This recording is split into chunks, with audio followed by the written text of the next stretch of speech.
you guys doing? Welcome back to my kitchen. Today I'm gonna show you how to make my famous salad dressing that everyone loves. Okay, so let's get started. I have olive oil. I'm gonna put half a cup of that.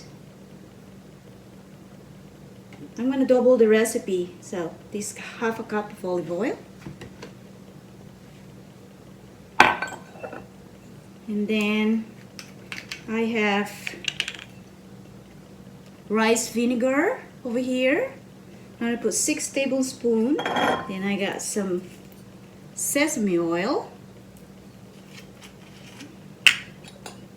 And I'm gonna put 4 tablespoons of sesame oil. 8 tablespoons of brown sugar goes in there. Alright. And then I have some 6 tablespoons of soy sauce.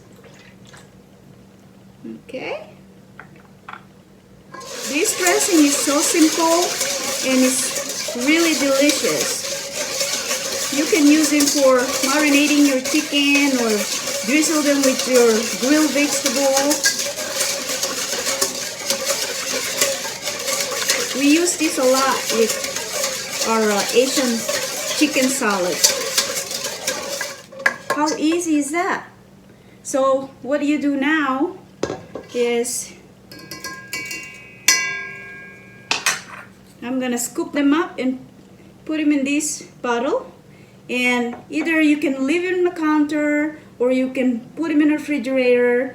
I rather put them in a refrigerator, and then I'll take it out like about 2 minutes before we start dinner or eat dinner. If you want to try this dressing, please let me know if you like it. I'm sharing it with you so you can make it in your own kitchen. Until next time, thanks for watching everyone. Bye.